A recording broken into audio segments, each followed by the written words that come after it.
Assalamualaikum warahmatullahi wabarakatuh. Perkenalkan, saya Pilde RK Priyandini dengan NIM 2400018011 bersama rekan saya. Nama saya Mihdan Al-Kafi dengan NIM 2400018055 dan rekan saya satu lagi. Saya Banu Naji Al-Fadil dengan NIM 2400018060. Pada kesempatan kali ini, kami ingin mempresentasikan hasil perancangan aplikasi yang berjudul Smart Fincare pada mata kuliah Analisis dan Perancangan Perangkat Lunak. Pada bagian awal ini, saya akan menjelaskan mengenai latar belakang, masalah dan tujuan, serta konteks sistem dan penggunaan dari aplikasi Smart Fincare. Baik, di sini, di era digital saat ini, kebutuhan masyarakat terhadap layanan keuangan yang mudah diakses semakin meningkat. Namun, masih banyak karyawan yang mengalami kesulitan dalam mengelola dana pensiun dan dana darurat mereka. Banyak dari mereka belum memiliki media yang praktis untuk memantau saldo, melakukan pengecekan keuangan, maupun mengakses informasi terkait dana pensiun secara transparan. Akibatnya, muncul kekhawatiran terhadap kondisi keuangan di masa depan dan kurangnya kesiapan finansial. Selain itu, proses administrasi yang masih dilakukan secara manual membuat pengelolaan dana menjadi kurang efisien. Oleh karena itu, kami merancang aplikasi Smart Fincare, yaitu sebuah aplikasi yang membantu pengguna memantau dana pensiun, melakukan simulasi keuangan, serta mengajukan klaim secara lebih mudah dalam satu platform yang terintegrasi. Next. Oke. Berdasarkan hasil analisis, terdapat beberapa permasalahan utama yang dihadapi oleh karyawan. Pertama, mereka kesulitan mengetahui jumlah saldo dana pensiun karena informasi masih tersebar di berbagai dokumen atau portal yang kurang praktis. Kedua, proses pengajuan klaim dana pensiun maupun dana darurat masih bergantung pada birokrasi HRD yang cukup panjang dan harus dilakukan secara langsung, sehingga memerlukan waktu yang lebih lama. Berdasarkan permasalahan tersebut, tujuan dari penelitian ini adalah merancang aplikasi Smart Fincare yang dapat memudahkan karyawan dalam mengelola dana pensiun dan dana darurat secara mandiri, lebih efisien, transparan, dan mudah digunakan. Next. Oke. Pada bagian sistem ini, terdapat beberapa batas agar aplikasi tetap fokus pada kebutuhan pengguna. Smart Fincare hanya menangani pengelolaan data dana pensiun, dana darurat, serta proses pengajuan klaim secara online. Hak akses juga dibedakan menjadi dua jenis pengguna, yaitu admin dan karyawan, sehingga keamanan data dapat lebih terjaga. Target utama aplikasi ini adalah generasi Gen Z dan milenial, khususnya karyawan berusia sekitar 20 hingga 30 tahun, yang sudah terbiasa menggunakan smartphone dan aktivitas sehari-hari. Melalui aplikasi ini, diharapkan pengguna dapat mengelola keuangan mereka dengan lebih mudah, cepat, aman, dan tidak bergantung pada proses administrasi yang rumit. Mungkin sekian penjelasan dari saya. Selanjutnya, presentasinya akan dilanjutkan oleh rekan saya. Baik, selanjutnya saya akan menjelaskan untuk bagian functional requirement. Pada yang pertama itu definisi manajemen akun dan profil. Sistem memungkinkan user atau karyawan atau admin melakukan perubahan data profil seperti alamat, nomor telepon, dan sandi. Kemudian yang kedua, autentikasi dan otorisasi. Sistem menjaga fitur login dan logout, membedakan hak akses karyawan dan admin. Dashboard untuk saldo secara real time. Karyawan dapat melihat informasi saldo simpanan secara akurat dan real time langsung di halaman utama aplikasi. Kemudian manajemen unggah dokumen. Karyawan dapat mengunggah berkas persyaratan terdigitalisasi dalam bentuk PDF atau JPG ke dalam server. Kemudian pengajuan klaim secara online.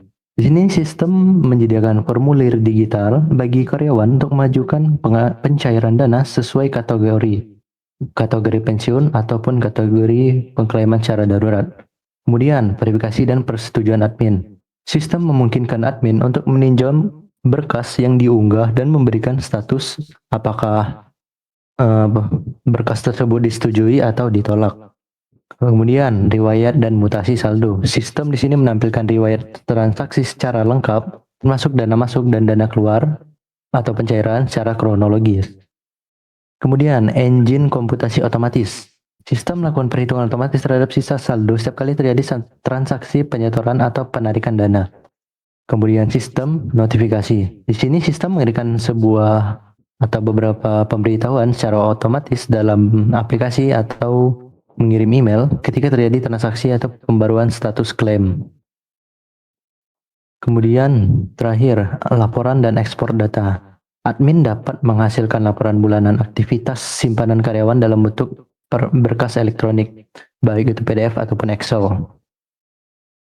Kemudian selanjutnya yaitu fungsi non-requirements. Untuk yang pertama, parameter ergonomi antarmuka atau UI sudah dipahami. Yang pertama, parameter availability. Sistem memiliki uptime 99,9%, maksimal downtime hanya beberapa jam per tahun pada jam non-produktif. Kemudian parameter reliability, kita mampu menangani 1000 transaksi bersamaan tanpa penurunan performa di bawah respon 2 detik. Kemudian parameter ergonomi, antarmuka atau UI dapat dipahami dan digunakan oleh ragam demografi termasuk kalangan berumur 50 tahun ke atas. Parameter portability, di sini sistem bersifat lintas serambi atau cross platform dan beroperasi optimal melalui perangkat Android maupun iOS. Parameter memori, ukuran instalasi aplikasi klien maksimal 40 MB dan pembatasan beban unggah dokumen maksimal 5 MB per berkas. Kemudian parameter response time, waktu respon sistem maksimal 2 detik setelah pengguna melakukan aksi proses hingga informasi di render. Kemudian parameter safety, kegagalan transaksi atau koneksi terputus akan dieksekusi dengan mekanisme rollback sehingga saldo tidak korup. Kemudian parameter security, yang terakhir, di sini sistem menyediakan opsi antarmuka multi bahasa, setidaknya mencakup bahasa Indonesia, Inggris, dan Melayu. Kemudian, selanjutnya, terdapat use case diagram. Di sini terdapat aktor dan layanan sistem. Use case diagram memodelkan fungsional sistem yang berorientasi pada kemudahan manajemen dana pensiun dan dana darurat. Dipisahkan antara dua aktor utama yaitu karyawan dan admin. Untuk yang pertama, karyawan atau user. Aktor memiliki keleluasan penuh untuk mengeksekusi layanan klien secara mandiri. Fiturnya meliputi registrasi akun, pemantauan dan saldo secara real time, penelusuran riwayat mutasi bulanan, simulasi data berbasis parameter, hingga pengunggahan dokumen klaim. Kemudian ada aktor admin, aktor yang memegang tanggung jawab tata kelola bisnis krusial. Admin tidak melakukan transaksi keuangan secara langsung, melainkan bertindak sebagai gerbang verifikasi. Fungsi utama aktor admin adalah memeriksa keabsahan dokumen persyaratan, menentukan persetujuan klaim, dan mengelola profil akun terpusat. Kemudian untuk hubungan antara fungsi, di sini digunakan asosiasi, interaksi langsung antara aktor dan layanan, menggunakan hubungan include, relasi absolut, pengajuan klaim selalu memicu proses upload dokumen, login wajib memicu validasi akun, kemudian relasi extend, relasi kondisional, penyetujuan atau penolakan klaim terjadi sebagai ekstensi dari hasil akhir verifikasi klaim oleh admin. Berikut adalah secara lengkap tampilan use case diagram sistem kami dapat terlihat. Karyawan bisa memiliki hak untuk manajemen akun seperti registrasi, kemudian login, dan bisa mengakses fitur seperti dashboard, cek saldo secara real time, riwayat mutasi, simulasi dana, dan pengajuan pencairan dana. Kemudian admin itu akan memvalidasi akun registrasi dari karyawan atau user, serta memvalidasi login aplikasi dengan hubungan include. Kemudian admin akan memverifikasi berkas klaim. Admin akan verifikasi setuju pencarian, tolak pencairan dan memberi alasan, proses pencairan dana, update saldo dan mutasi, dan admin dapat mengirim notifikasi pencairan. Pada aktor karyawan, untuk pengajuan pencarian klaim di sini terdapat relasi extend atau opsional.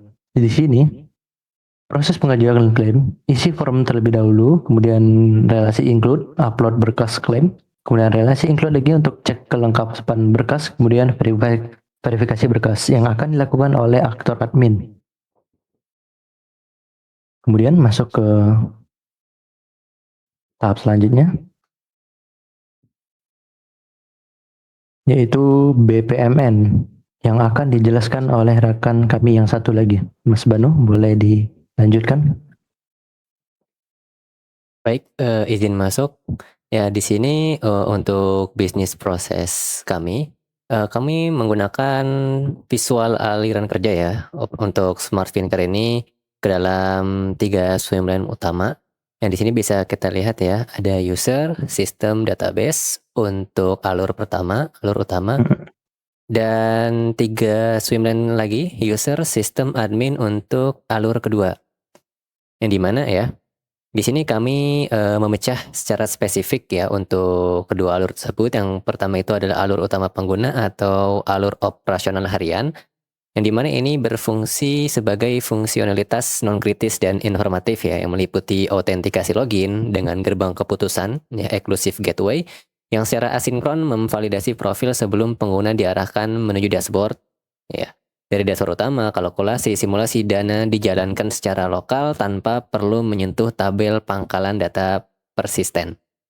Lalu untuk alur kedua ya di sini merupakan alur pengajuan klaim ya, yang dimana ini bersifat sangat transaksional, proses yang mensyaratkan validasi bersyarat di berbagai fase ya, mulai dari unggah berkas, verifikasi manual sampai pencatatan otomatis.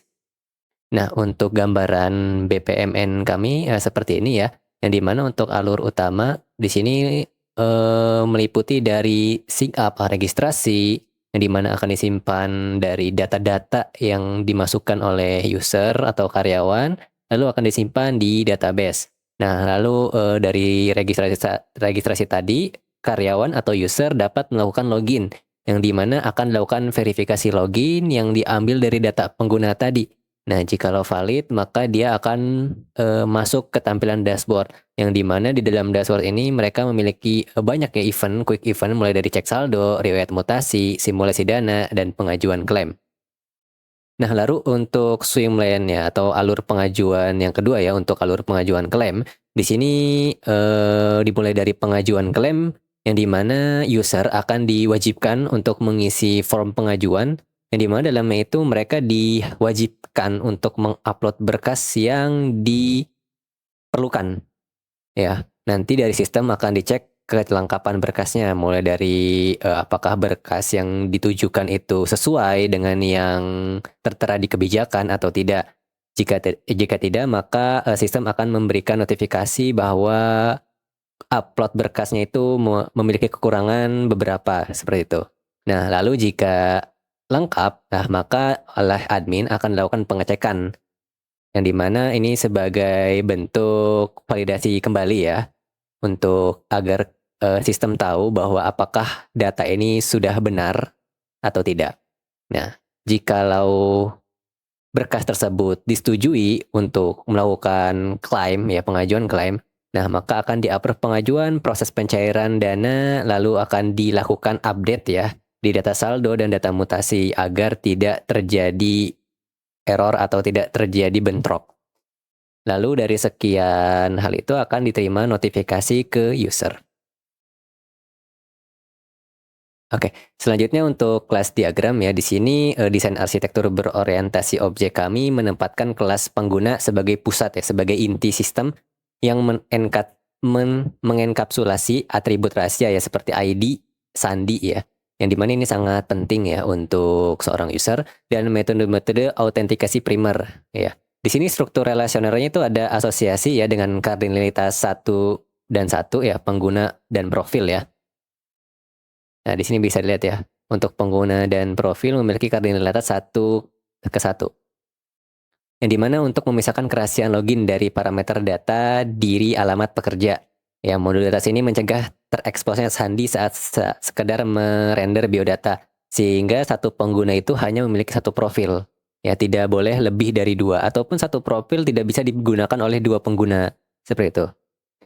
Lalu struktur yang selanjutnya itu adalah struktur komposisi ya, antara dana dan mutasi, yang dimana objek mutasi mutlak melekat pada eksistensi objek dana atau sumber ya.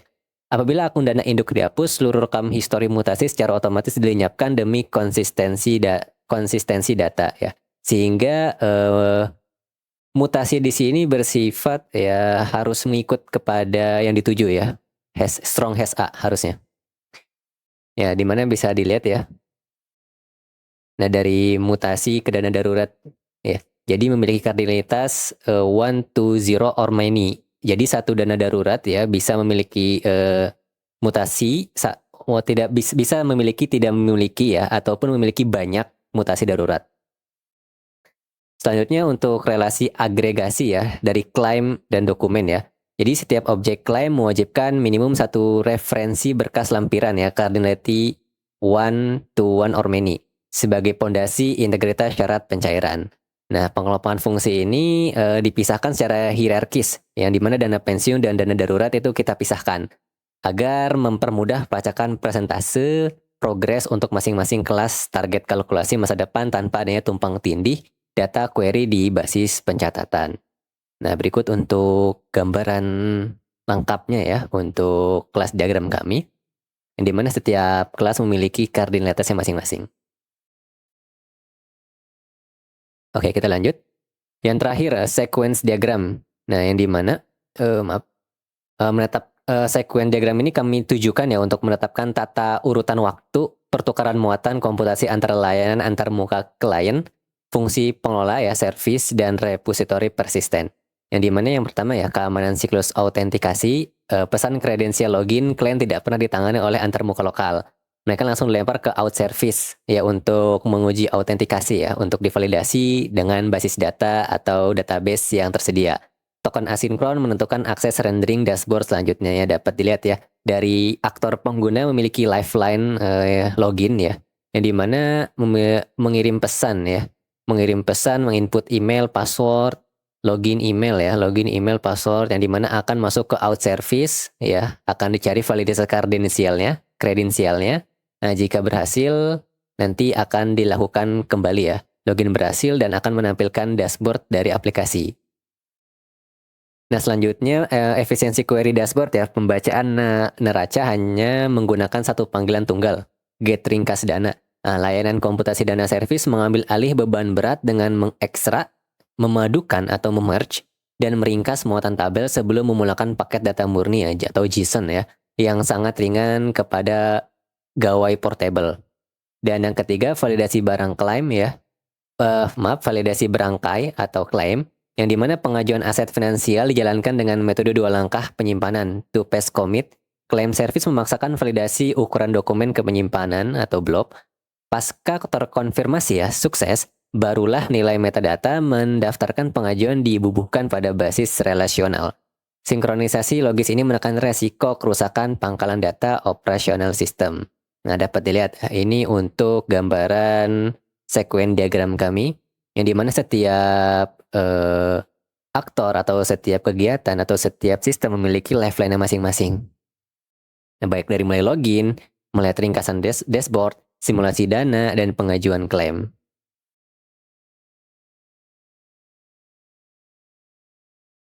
Ya, dapat lihat ya di sini dari pengguna membuka dashboard, get ringkas dana untuk mendapatkan ID ya, dari user ID dengan parameter user ID untuk mendapatkan data-data terkait dana pensiun, dana darurat, dan mutasi terbaru. Nah, nanti dari user ID yang sudah login tadi akan dicek ya di database, lalu jika didapatkan maka akan dikirim balik ya ke aplikasi sehingga nanti akan ditampilkan ringkasannya.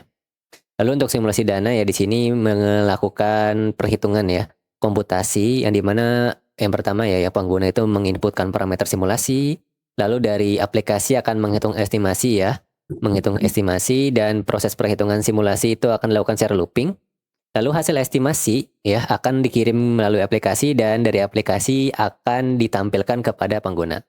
Lalu yang terakhir ya pengajuan klaim ya, di sini pengguna ya pada lifeline pengguna, mereka akan memilih menu klaim ya, klaim mana yang ingin diambil ya, apakah klaim untuk dana pensiun kah atau untuk dana darurat. yang dimana ajukan klaim ini ya, data klaim dan dokumen ini akan dicek ya. Dia mengklaim apa, dokumennya apa saja ya. Nanti akan disimpan data klaimnya.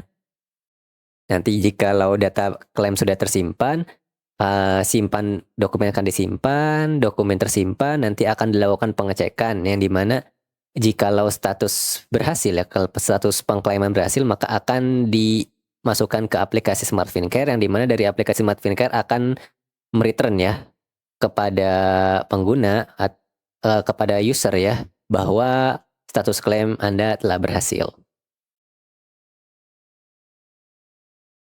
Ya, baik, mungkin hanya ini saja yang bisa kami sampaikan ya. Kurang lebihnya mohon maaf atas kesalahan yang mungkin dari tutur kata kami. Wabillahi taufiq wal hidayah. Assalamualaikum warahmatullahi wabarakatuh.